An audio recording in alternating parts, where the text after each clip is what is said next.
एउटा भनाइ छ नि है, के भन्छ अरे आवश्यकता नै आविष्कारको जननी हो भन्छ नि हैन।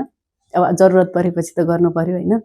हरेक तरिका लगाउँदा अब सजिलो तरिका खोज्दै थिएँ।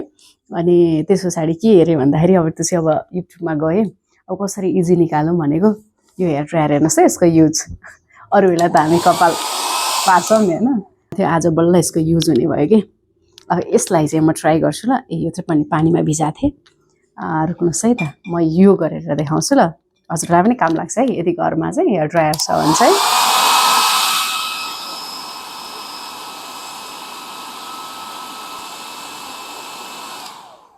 अब ट्राई गरौँ ल कतिको निक्लिन्छ। निस्क्यो, कति सजिलो रहेछ। ट्राई गर्नुहोस् है यदि हजुरको घरमा हेयर ड्रायर छ भने।